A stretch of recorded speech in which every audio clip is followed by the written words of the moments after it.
नमस्कार, जय हिंद, जय Bharat and welcome to Deaf Talks. This is Aadi Achint. हमारे साथ हैं major general Raju Chauhan sir, जो हमको बताएंगे बांग्लादेशीज इतने सारे घूम रहे हैं ना, बहुत कुछ है, पकड़े जा रहे हैं, फेंके जा रहे हैं। एक तरफ मेल्टडाउन है बहुत ज्यादा कि भाई ऐसे ह्यूमन राइट्स ये वो पता नहीं क्या क्या चल रहा है। दूसरी तरफ आप देख रहे हैं there is a lot which is happening as far as you guys know how I like to call it illegals in our country. But we need to understand something strategically also. ये हो क्या रहा है? How far? How slow? How fast? So let's get into the show. नमस्कार sir, welcome to show. नमस्कार, जय हिंद। तो sir ये चल तो रहा है and I mean you have probably served in the east, you've probably seen this happening also. Just help us understand ये क्या, what is at a strategic level, how do you see what is happening in the country? Okay, Adi, firstly, we will keep the today's discussion little away from the political and religious tinge. We'll avoid that, and we'll try only discuss whatever the facts are there and the implications as far as our security is concerned. Okay, एक if you so don't first, mind, एक security और sir हमको थोड़ा-सा demographics पे भी if we can talk little bit, yeah, we'll talk ताकि about that. वो जो बैलेंस खराब हो रहा है। I'll जी, give you a जी, little glimpse of that. जी sir. Now, yesterday I was talking to somebody very interesting, a very educated person who is a captain in the Indian Merchant Navy. And then we having discussion and we were discussing, he asked me, sir, कौन सा नया podcast होगा? तो मैंने बोला कि अभी tomorrow we will have one on Bangladesh immigrants. So he said, हाँ सर, वेस्ट बंगाल और असम में बहुत आते हैं। तो मैंने पूछा, आपको पता है कि अपना बांग्लादेश और इंडिया बॉर्डर जो शेयर करते हैं वो कौन कौन सी हमारी स्टेट हैं जो इनके साथ बॉर्डर शेयर करती हैं? तो ही सेड वेरी कॉन्फिडेंटली कि हाँ, वेस्ट बंगाल और असम। तो ये एक तरीके से जनरल पब्लिक में इतनी एक तरह से धारणा है, because north east generally focus में नहीं रहा है बहुत पहले से।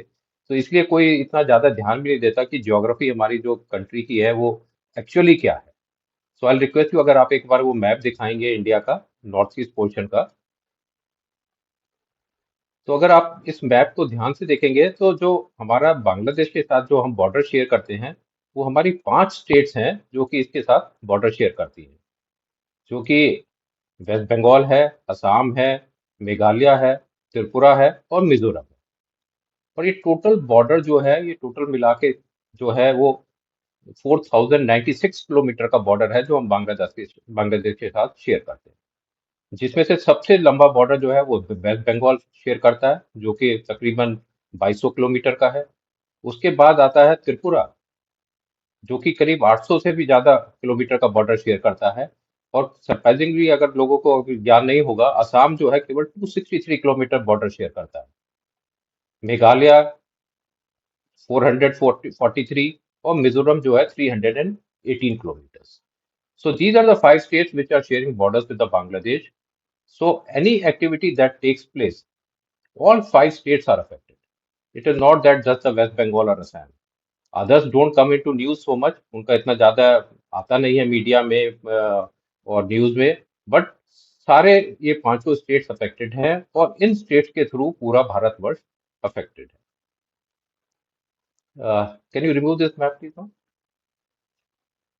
Now coming to the numbers, कि क्या एस्टिमेट है कि आज की तारीख में भारत के अंदर कितने इलीगल बांग्लादेशी इमिग्रेंट्स होंगे। इनकी कोई जनगणना नहीं हुई है, किसी को नहीं मालूम है कितने हैं, कितने एक्चुअल हैं, कितने फेक हैं, क्या है। पर कुछ एस्टिमेट हैं, जैसे 2004 में इनका एस्टिमेट लगाया जा रहा था करीब 12 मिलियन का, जो कि 2016 में इनको तकरीबन बताया गया कि ये 20 मिलियन हो गया। 20 मिलियन का मतलब 2 करोड़। और आज की डेट में आप लगा सकते हैं, ये 2016 का अनुमान था, तो अभी हम 2025 में हैं, तकरीबन और 10 साल गुजर गए हैं। तो ये जो है 20 मिलियन से होके जो है 25 से 30 मिलियन तक मेरे हिसाब से पहुंच गए होंगे। तो आप लगा सकते हैं जो उनकी पॉपुलेशन इंडिया में एस्टिमेट कर सकते हैं आप, वो तकरीबन मेरे हिसाब से 2.5 से 3 करोड़ तक हो सकती है। क्योंकि आप ये जो एस्टिमेट्स है ये किसने लगाया? कोई ऐसे कोई वेरीफाई तो नहीं हुआ है ग्राउंड के ऊपर, जा जाके सबसे पूछा गया कि कौन बांग्लादेश से आया हुआ है, कौन नहीं आया हुआ है। तो ये सब जो है, आप कोई भी सोचे कि अगर आपके देश में 2 करोड़ लोग बाहर से आ गए हैं, अगर हम 2 करोड़ का फिगर लेके भी चलते हैं कि 2 करोड़ लोग जो है बाहर से आ गए, तो आपके देश के ऊपर इनका क्या इफेक्ट होने वाला है, from security point of view, from economic point of view, from society point of view, which are social amalgamation of these people is very difficult. Now everybody talks about कि ऑफ लेट जब operation से दूर हुआ, illegals के बारे में बात शुरू हुई, हमने जो पाकिस्तान से आए थे उनके भी जब निकालने से हुआ, आपने देखा कि कोई ऐसे ऐसे लोग थे जो 40 साल से रह रहे थे। और ये लोग भी जो है, अगर आप इनकी हिस्ट्री और उसमें जाएंगे तो ये भी पता नहीं कितने कितने सालों से यहाँ पे रह रहे हैं।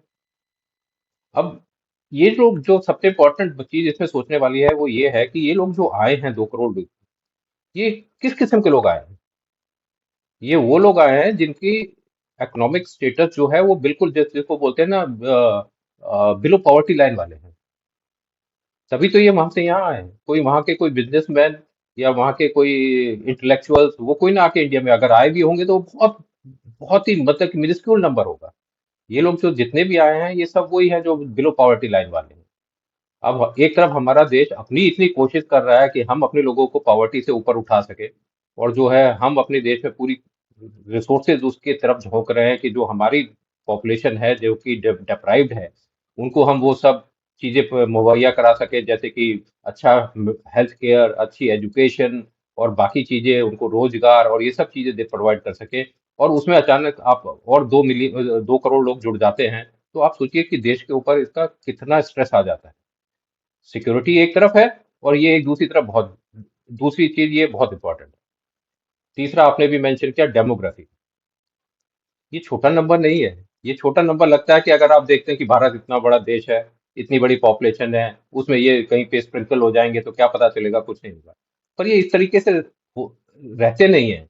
अगर आपने भी देखा, सबने देखा होगा कि कहीं भी आप जाएंगे, किसी भी सिटी में चले जाइए, किसी भी स्टेट में चले जाइए, ये जहाँ पे है, ये वहाँ पे जो है झुंड में है। ऐसे नहीं है कि बिखर गए हैं। ये वहीं पे इनकी अलग कॉलोनी है, अलग ग्रुप है।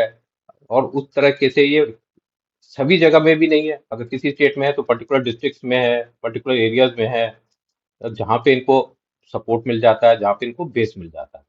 तो ये ओवरऑल जो है, ये एक तरीके से कंपटीशन क्रिएट कर देते हैं हमारी सोसाइटी के अंदर। जो हमारे लोग हैं उस लेवल के, उनके और इनके बीच में एक कंपटीशन आ जाता है। बाकी जो स्ट्रेटेजिकली ये कैसे हमारे को अफेक्ट करेंगे नेशनल सिक्योरिटी को, इसको हम थोड़ा सा अभी आगे चल के देखते हैं। अभी अगर आप बात करें कि ये आए कैसे, हमें ये भी तो जरूरत है सोचने की कि ये हमारे देश के अंदर आए कैसे, ये इन्फिल्ट्रेशन हुआ कैसे।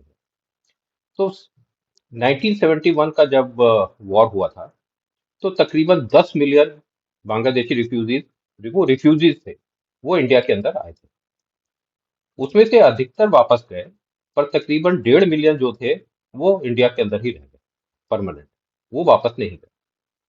अब ये 1.5 मिलियन जो यहाँ पे रह गए, वो एक तरीके से यहाँ पे उनका बेस क्रिएट हो गया, जिसको हम आर्मी की लैंग्वेज में अपना बोलते हैं ना, फर्म बेस बन गया।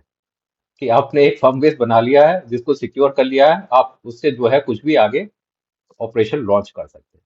तो वो डेढ़ डेढ़ जो 1.5 मिलियन यहाँ रह गए, वो फर्म बेस बना लिया उन्होंने।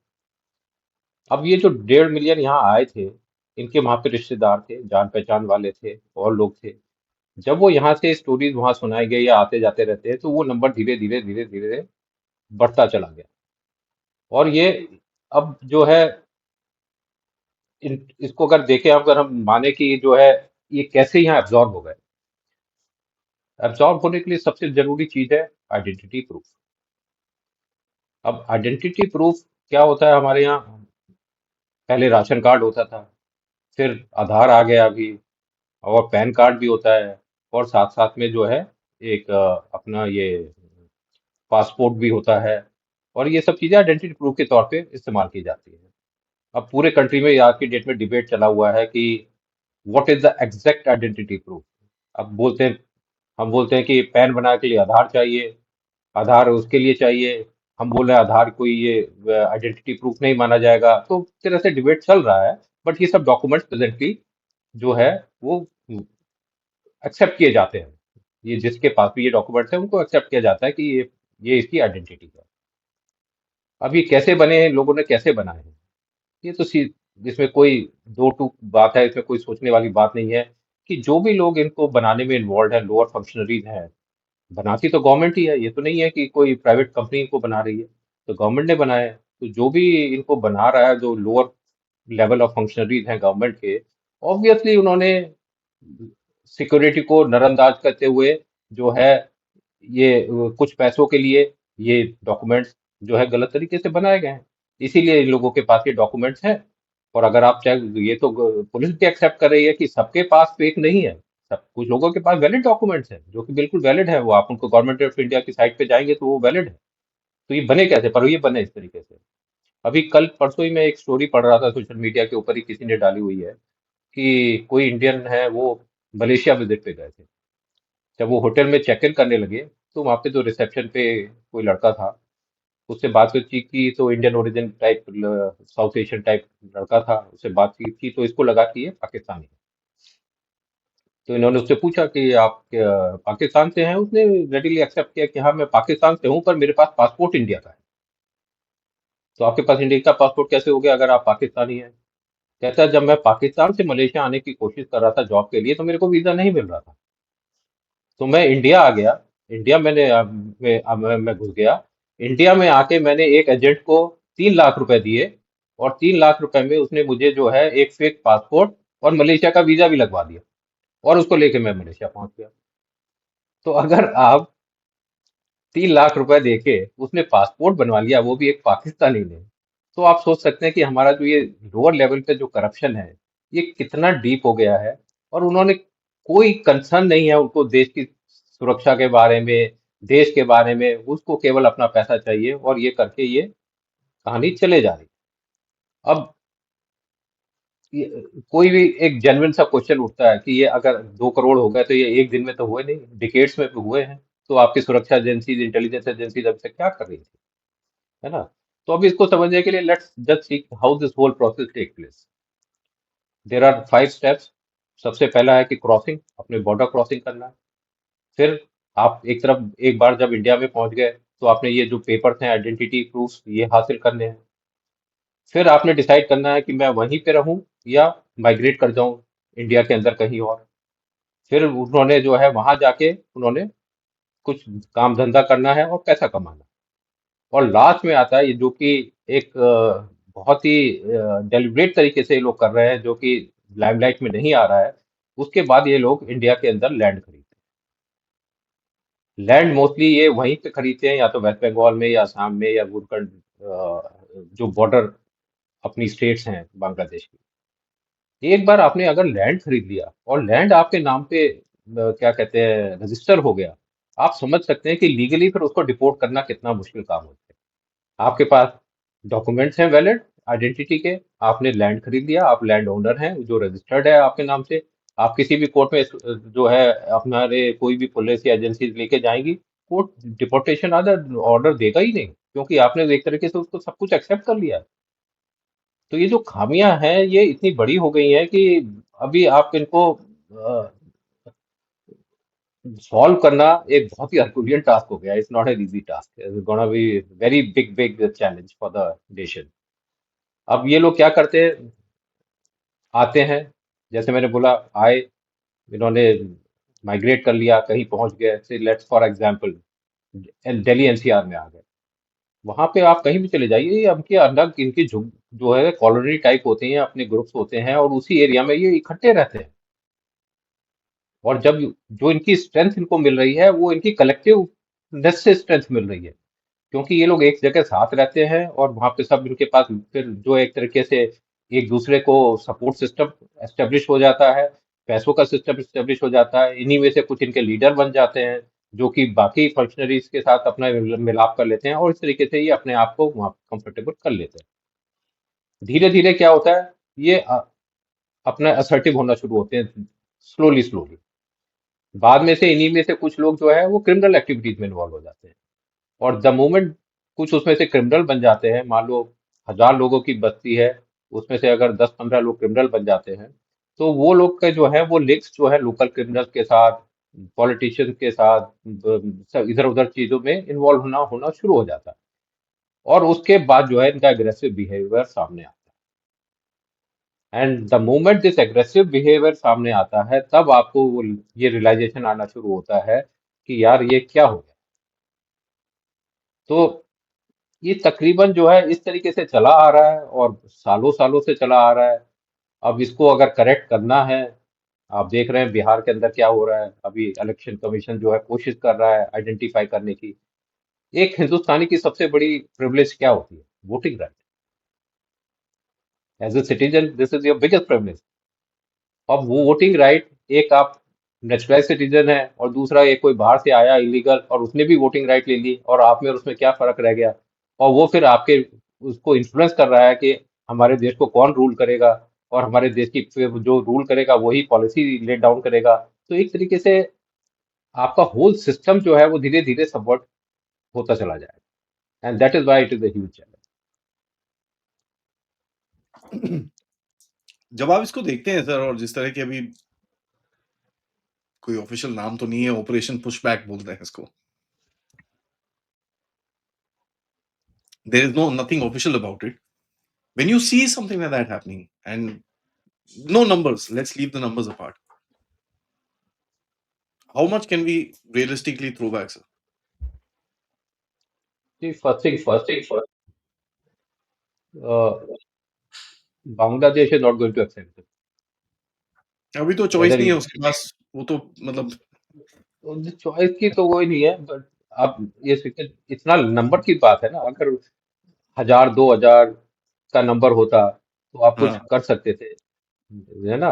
अभी इतना लार्ज नंबर है, इसको डिपोर्ट करना या वापस पुशबैक करना। पुशबैक करने के लिए भी कौन पुशबैक करेगा ये बताइए। अब वो फैल गया है। आप कोई सी स्टेट ले लीजिए, महाराष्ट्र ले लीजिए, उड़ीसा ले लीजिए, दिल्ली एनसीआर ले लीजिए, आप हिमाचल चले जाइए, आप जेएनके चले जाइए, मतलब जेएनके जैसी स्टेट में भी ये लोग पहुंच गए। अब वहां से आप इनको, फर्स्टली सबसे बड़ी डिफिकल्टी आइडेंटिफाई करना। आप आइडेंटिफाई करके इनको, आप जैसे ही कोई लीगल एक्शन लेना शुरू करेंगे, इनके इतने हिमायती हैं। आपने कुछ दिन पहले देखा था जब डिपोर्टेशन शुरू हुआ था ऑफ सिंदूर के टाइम में, और दिल्ली में हुआ था, तो people like Harsh Mander and all were saying that are मतलब कि is our heart so small that we can't accommodate little bit of people, है ना। तो मेरे इन लोगों को एक एडवाइस है कि आप पहले अपने घर में रख के देखो जरा 10 15 को, और फिर देखो कि whether the India can afford to accommodate them. India cannot afford to accommodate them. There's no way. And अब ये pushback or deportation, the moment this will have, you will start this process, government will start this process, people will go to the court. That's it for sure. They will go to the court, and the moment they will go to the court, court will give lot of justification। जो आपके ने valid document बना दिया, वो government को question करेगा कि आपने क्यों दिया फिर इनको डॉक्यूमेंट। इंटरेस्टिंगली अभी तक तो कोर्ट्स बड़ा चुपचाप बैठे हुए हैं। एक आधा इंसिडेंट है where they've kind of, you know, they've नहीं इसको मत भेजो, उसको मत भेजो and all that. पर One अभी odd incident. पर अभी तक हमने उतना मास कोशिश भी तो नहीं की है ना। बहुत स्मॉल नंबर्स में ही कोशिश की गई है। नहीं, रिपोर्ट से हम्म। काफी हो गया है sir, but anyways I am not debating नहीं, द नंबर्स। मतलब एक कंपैरेटिवली नंबर को अगर कंपैरेटिवली देखोगे तो दे आर वेरी फ्यू। अगर आप 2-5 करोड़ बोल रहे हो यहाँ पर हैं, तो फिर हाँ, ऑब्वियसली इट्स प्रॉब्ली 1 or 2-3% जो आपने भी भेजा है वापस। सर, बट इसका जो क्या, what can be the solution? How do you do this? Considering देखिए कोर्ट्स वोट्स ये वो पॉलिटिक्स तो चलता रहेगा, but how do you do this now? Before we go there, let's just talk a little bit about the demographical changes that they have brought into the country. Sure. Now, let's analyze little some areas which have been affected most by their migration. Okay. Assam और त्रिपुरा, ये और मेघालय, ये generally north east में इनके transit point बन गए। Okay, ये तीन स्टेट जो है ट्रांजिट पॉइंट बन गए। वहां से ये ट्रांजिट होके नॉर्थ ईस्ट में भी फैल रहे हैं और बाकी इंडिया में भी फैल रहे हैं। वेस्ट बंगाल और असम में ऑलरेडी आई वुड से कि एक तरीके से सेचुरेशन का लेवल ऑलरेडी उनके वहां पहुंच गया है, और वहां पे जो लोकल सोसाइटी है उन लोगों को भी जो है ना अभी ये हो गया है कि यार ये बहुत हो गया, है ना। पर इन तीन स्टेट के थ्रू ये ऑफ लास्ट फ्यू इयर्स में ये काफी चला है। मैं नॉर्थ ईस्ट में पोस्टेड था, मैंने वहां देखा है ये अपनी आंखों से। इन तीन स्टेट्स में ये ट्रांजिट पॉइंट बन गए हैं और वहां से ये फैल रहा है सारे में। I have traveled all 7 states of Northeast extensively in 2018 and 19, not very far back, before I moved to Kashmir. And you can find their footprints everywhere in Northeast, even in remote areas. So they have spread like that. Now they are bringing the demographic changes in Northeast. Mm.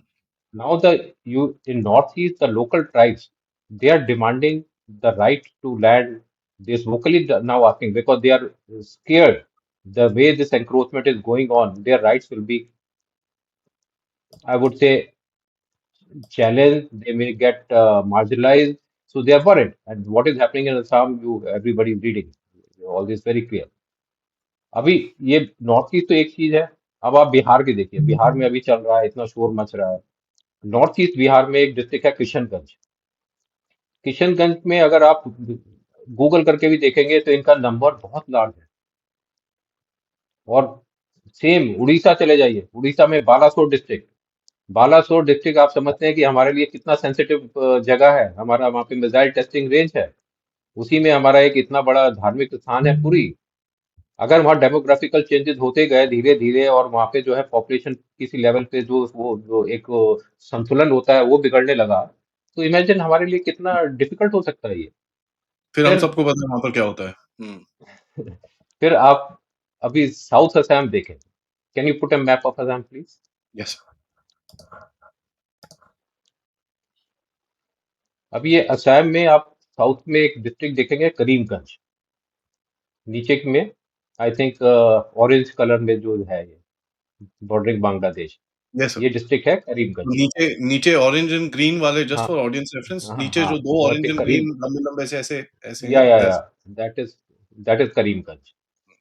Now Karimganj is the district in south Assam.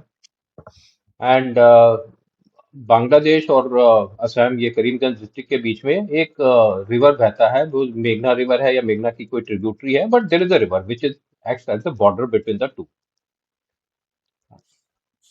मैं इसके करीमगंज जो ये border है, इसको complete border मैंने drive किया है along the border. और आप जब इस डिस्ट्रिक्ट में जाते हैं, आपको डेमोग्राफिक चेंज जो है वो ऐसे नजर आता है कि आपको किसी से पूछने की जरूरत नहीं है, किसी से कुछ सोचने की जरूरत नहीं है, आपकी आंखों के सामने होता है. मैं जब वहां पे उस बॉर्डर के साथ साथ ट्रेवल कर रहा था, तो एक जगह मैं रुका. वहां पे एक पेड़ के नीचे सात आठ यंग बच्चे बैठे हुए थे, मतलब 15 साल से करीब 25 साल की उम्र के बच्चे थे. तो मैंने गाड़ी रोकी. अब now imagine that time was on service, army vehicle, I am in uniform, and I asked these young boys that what do you do? Do you go to some school, college or work? What do you do? The answer was nothing. हम कुछ नहीं करते. कुछ नहीं करते मतलब क्या है? कैसे तुम्हारा लाइफ चल रहा है? कुछ तो करते होगे ना पैसा कमाने के लिए, कुछ करने के लिए. तो उसने मुझे बताया हम डिलीवरी लेते हैं. मैंने कहा डिलीवरी किस चीज की डिलीवरी लेते हो?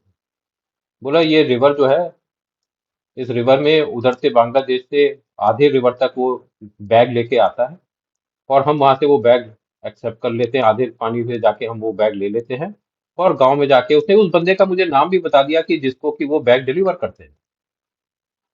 और इसके हमें 500 रुपये पर डिलीवरी मिलती है. तो रोज आना डिलीवरी करते हैं और हमें 500 रुपये मिल जाते हैं. Now see the system. अब इस बैग में क्या आ रहा होगा? बैग में क्या आएगा? कोई सोच, इसमें कोई ऐसी गैसिंग गेम नहीं है. या तो उसके अंदर ड्रग्स होगी, या फेक करेंसी होगी, या कोई ऐसी चीज होगी, कॉन्ट्राबैंड होगी जो इंडिया के अंदर एक्सेप्ट नहीं की जाती है, जो कि स्मगलिंग के थ्रू आ रही है. या कोई ऐसा आइटम होगा, कोई मेडिसिन भी कुछ वहां पे ऐसी तरीके की आती है.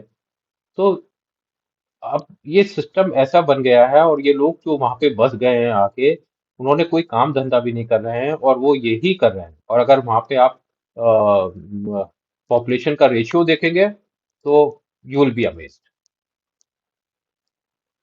अभी just put the other map of West Bengal.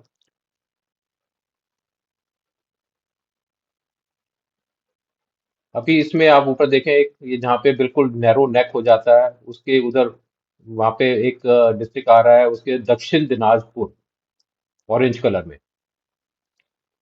दक्षिण दिनाजपुर एक ऐसा डिस्ट्रिक्ट है जो कि जिसको अगर आप दिल्ली एनसीआर में किसी भी हाउस हेल्प से पूछेंगे कि आप कहाँ के रहने वाले हो, आई कैन गारंटी कि 50% और so will tell you that they belong to Dakshin Dinajpur.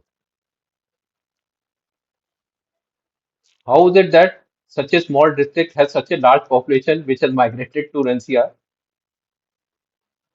and they have the documents because जो हाउस हेल्प दिल्ली एनसीआर में काम कर रहे हैं उनके पास आधार कार्ड है, उनके पास आइडेंटिटी प्रूफ्स है, और वो जब उनको आप एम्प्लॉय करते हैं तो पुलिस वेरिफिकेशन भी करवाते हैं, वो सब कार्रवाई हो रही है.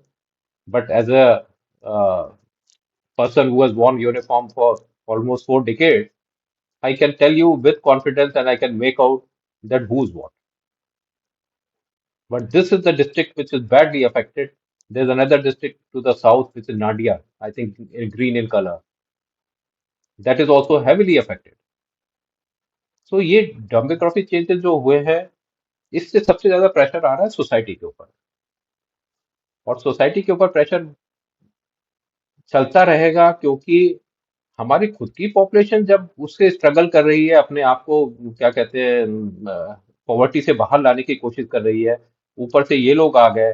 अब आप कहीं भी जाइए, ठेले लगाने वाले ये लोग हैं, रिक्शा चलाने वाले ये लोग हैं, ऑटो रिक्शा ये लोग चला रहे हैं, और दुनिया भर के और काम कर रहे हैं. अभी कल परसों मैं दिल्ली के चीफ मिनिस्टर का एक स्टेटमेंट देख रहा था.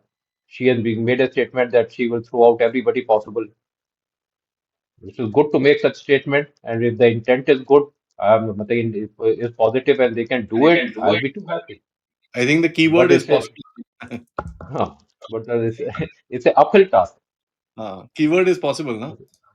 कितना पॉसिबल हो जाए, कितने फेंक सकते हो. I am very positive about this. जितने फेंक सकते हो फेंको. And I mean at least somewhere down the line एक एक छन्नी सिस्टम होना चाहिए. जो खराब एलिमेंट्स है एटलीस्ट उनको तो साइड करना पड़ेगा. अभी आते हैं उस पे नेशनल सिक्योरिटी के जी. को लेके. हम्म. अभी आपके पास 2 करोड़ लोग ये फंसे हुए हैं, यहाँ पे आए हुए हैं. अब ये लोग बांग्लादेश के साथ आईएसआई का पुराना नेक्सस रहा है. पहले वो कोवर्टली कर रहे थे, अब ओवर्टली कर रहे हैं. अब आपको रोजाना दिखा रहे हैं कि हमारे 3 ब्रिगेडियर गए, हमारा ये गया, हमारा ये डेलीगेशन गया, ये हुआ वो हुआ, हमारा प्राइम मिनिस्टर जो है वो यूनुस से मिले, ये हुआ वो हुआ. अभी एक तरीके से इसका भी प्रोपागेंडा कर रहे हैं कि बांग्लादेश हमारे साथ है. Okay. And post Hasina these things have increased tremendously. Now they are overtly doing all this. Now ये जो लोग हैं जो आए, जैसे हमने पहले बात की कि ये लोग क्या है, वो बिलो पॉवर्टी लाइन वाले लोग हैं. अब इस बिलो पॉवर्टी लाइन वाला लोग किसी को भी एक्सप्लॉइट करना किसी भी सिक्योरिटी मतलब इंटेलिजेंस एजेंसीज के लिए बहुत आसान हो जाता है. थोड़े से पैसे के लिए आप उनसे कुछ भी करवा सकते हैं. ये हमने जेएनके में भी देखा है और बाकी नॉर्थ ईस्ट में भी देखा है और जगह पे भी. तो इनको अब आप सोचो कि 2 करोड़ लोग आपके देश में हैं जो किसी और एजेंसी के आईज एंड ईयर्स बन सकते हैं. ये 2 करोड़ लोग हैं जिसमें पता नहीं कितनी स्लीपर सेल क्रिएट की जा सकती है. अब ये 2 करोड़ लोग हैं. अभी हम लोग बात कर रहे हैं कि यूक्रेन ने रशिया के ऊपर इतना सरप्राइज अटैक किया, उनके सारे बॉम्बर्स को क्या कहते हैं डिस्ट्रॉय कर दिया ड्रोन अटैक से. फिर अभी जो इसराइल ने किया ईरान के अंदर, उसने अपने इंटेलिजेंस वाले लोगों को भेज के वहीं पे असेंबल करके ड्रोन अटैक कर दिए. अभी this is the threat these people can create for you very easily, and we need to be very very sensitive about it. So from intelligence point of view, they can gather and provide intelligence to the enemies. They can become enemy sleeper cells, and they can even take, I would say, terrorist actions within the our, I would say, territory at their behest as and when they want to. And it would be very difficult to identify them also because they have merged with the population. They entirely merged with the population. Like we used to talk in JNK, white collar terrorism. कि आपने एक बंदे को एक task के लिए एक pistol पकड़ाया, वो गया, उसने एक शूट किया, वापस आया, उसने पिस्टल जमा किया, और उसके बाद ही like a normal college going boy और he is like a normal businessman और farmer. Very difficult to identify. So these kind of activities these people can do, and they have, because this has become dangerously, I would say,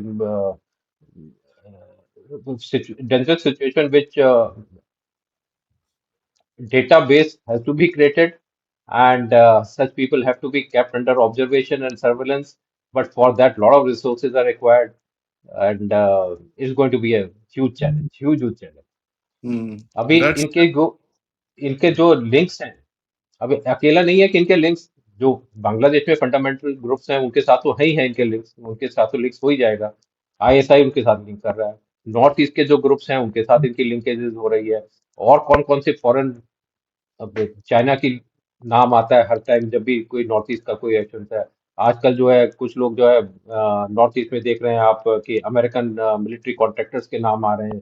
तो overall अगर आप देखें तो हर तरफ से जो है, जो भी भारत का दुश्मन है वो सब आपस में धीरे धीरे हाथ मिला रहे हैं। और वो लोग hmm. अगर हाथ मिला रहे हैं और वो हमारे अंदर जो है कुछ भी आंतरिक जो है व्यवस्था को बिगाड़ना चाहते हैं, तो उसमें तो ये लोग उनके बहुत काम के हैं।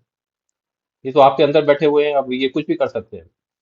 अभी एक एग्जाम्पल मैं देता हूँ जो बिल्कुल ट्रुथ है, बिल्कुल जिसमें कोई मिर्च मसाला नहीं है, और मेरे सामने हुआ है। जब मैं जेएनके में था तो हमारे एक इंस्टॉलेशन के ऊपर, जो कि बहुत ही इम्पोर्टेंट हमारा एक इंस्टॉलेशन था, वहां पे एक इंट्रूजन की कोशिश की गई। अब इंट्रूजन की कोशिश कैसे हुई कि एक one person who was without weapon, he initially tried to enter the compound. Luckily, the sentry was able to locate him, and he fired, and he could injure that individual, and he could not run away. पर जब ये गिरा, जब इसको गोली लगी और जो ये गिरा, इसने शोर मचाया और बोला पीछे अपने पीछे देखे कि सालो तुमने मुझे मरवा दिया, मैं तुम्हें देख लूंगा। एंड ही वॉज शाउटिंग कि मेरे पीछे पांच और हैं, पांच और हैं, ये भाग गए, इन्होंने मुझे मरवा दिया। अब ये रात का टाइम था, जब तकरीबन 2-3 बजे की ये हुआ इंसिडेंट। तो रात में हमने उसको वहां से नहीं पिकअप किया। जब अर्ली मॉर्निंग हुआ करीब 5 बजे, हमने इसको वहां से पिक किया और इसको लेके अपने हॉस्पिटल में आए। जैसे ही हॉस्पिटल में लाया गया, मैं वहां पे था, प्रेजेंट था। मेरे से पहले कमांडांट हॉस्पिटल ने उससे पूछा, जैसे नॉर्मल प्रोसीजर होता है, उन्होंने इसके, तब तक इसको बहुत ब्लीडिंग हो चुका था, थोड़ा सा बेहोशी की हालत में था। उसे इसके गाल पे हाथ मारा और पूछा कि तुम्हारा नाम क्या है, कहाँ के रहने वाले हो। तो इसने अपना कुछ नाम बताया और अपने आप को अनंतनाग के एक गांव का इसने रहने वाला बताया। उसके 30 सेकंड बाद मैंने इससे पूछा कि सेम क्वेश्चन कि आपका नाम क्या है और कहाँ के रहने वाले हो। इसने इमीडिएटली नाम अपना बंगाली बता दिया और अपने रहने वाला भी वेस्ट बंगाल का एक डिस्ट्रिक्ट का नाम बता दिया। अभी आप एक चीज समझने की कोशिश कीजिए, एक इंडिविजुअल जिसको गोली लगी है, गोली भी तकरीबन 4 घंटे पहले लगी है। अच्छे अच्छे आदमी को जब गोली लगती है वो इतने शौक में चला जाता है, और उसको जो है इतनी घबराहट होती है। ये 4 घंटे से ब्लीड कर रहा है, एक्सेसिव ब्लीडिंग, और उसके बाद भी इसका दिमाग इतना काम कर रहा है कि ये गलत गलत चीजें बता रहा है। फिर इसकी हमने वेरिफिकेशन शुरू की, पता चला तो इसने जो पहले अनंतनाग वगैरह वाला बताया था वो गलत था, और जो इसने बंगाल का बताया था वो सही था। अब ये था कौन और क्यों ऐसा किया, क्या किया जा रहा था? ये था इसी कैटेगरी वाला। इसको आगे आप उन्होंने विदाउट वेपन भेजा। अगर आप इसके ऊपर क्या चार्ज लगाएगी पुलिस? यही चार्ज लगा सकती है कि ट्रेसपासिंग इनटू मिलिट्री एरिया। और क्या आप चार्ज लगाएंगे? उसके पास कोई वेपन नहीं था, उसने कोई फायरिंग नहीं की, उसने कोई ऐसा अटैक नहीं किया। अगर ये सक्सेसफुल हो जाता एंट्री लेने में, तो जो पीछे पांच थे उनको समझ आ जाता कि यहाँ पे गैप है, यहाँ पे वॉइड है, और वहां से वो लोग एंटर कर जाते, और एंटर कर जाते तो सोचिए क्या होता। तो ये लोग जो है इस तरीके का इस्तेमाल भी इनका किया जा रहा है। तो ये कह देना कि ये लोग कोई रिस्क नहीं है, कोई नहीं है, ये तो अपने रोजी रोटी कमा रहे हैं और अपना काम कर रहे हैं, ये सब जो है चीजें जो है मैं डाइजेस्ट नहीं कर सकता। मेरे हिसाब से ये बहुत बड़े सिक्योरिटी थ्रेट है, और करेक्ट। इनका कुछ ना कुछ सॉल्यूशन ढूंढना बहुत जरूरी है। और हम कैसे ढूंढते हैं, कितना हम उसको एग्रेसिवली जो है उसको परस्यू करते हैं, ये मिनिस्ट्री ऑफ होम अफेयर्स को और बाकी इंटेलिजेंस एजेंसीज को इसके ऊपर कुछ ना कुछ सोचना पड़ेगा। जी, एब्सोल्युटली करेक्ट सर, सही बात है because this is quite a challenge और इसको आगे जाके कुछ ना कुछ सॉल्यूशन बिल्कुल देना पड़ेगा। Absolutely. Sir, thank you so much. This was I mean, quite an eye opener. Military establishment में अब आप क्या बोल रहे हो? बेसिकली ये वो बोलते हैं ना, पॉन को भेज दिया आगे, अब वो टट्टू मरा मरा ठीक है, doesn't really matter, you know, doesn't, it's expendable है वो, it's a They are expendable target. devising tactics. They are devising tactics day by day and using such people. That's what I was mentioning. अभी 2 करोड़ लोग ऐसे हैं, इनका इस्तेमाल कैसे भी किया जा सकता है। एब्सोल्युटली सर, कैसे भी किया जा सकता है और कहाँ पे भी किया जा सकता है, दैट्स नॉट अ फियर, किधर पे भी they can do anything anywhere, there is no question. Thank you so much for the insight, sir. It's always a pleasure talking to Welcome. you. And next Same time here. we should do a live show so that the audience can also interact with you. Uh, and audience सबसे request है, please video को like करिए, subscribe करिए and share your thoughts, your comments. आप क्या देख रहे हैं स्ट्रीट के ऊपर? ऑल्दो कई जगहों के अंदर तोड़म ताड़ी हुई है, कई जगहों के अंदर नहीं हुई है। जेएन के अंदर लोग बोल रहे हैं कि भाई यहाँ पर भी करो। So yeah, that all needs to be done. Lot of so miles to go before we sleep. And सबसे request, if you can contribute, please do so using the QR code, PayPal, Super Sticker, Super Chats, and of course check your subscriptions. आप सबको पता है YouTube has been unsubscribing some of you guys, तो please check करिए और timings पे please channel की तरफ वापस जाके देखते रहिए क्योंकि new shows will keep coming in. नमस्कार sir, thank you so much. जय हिंद, Thank जय you so Bharat. much. Jai Hind.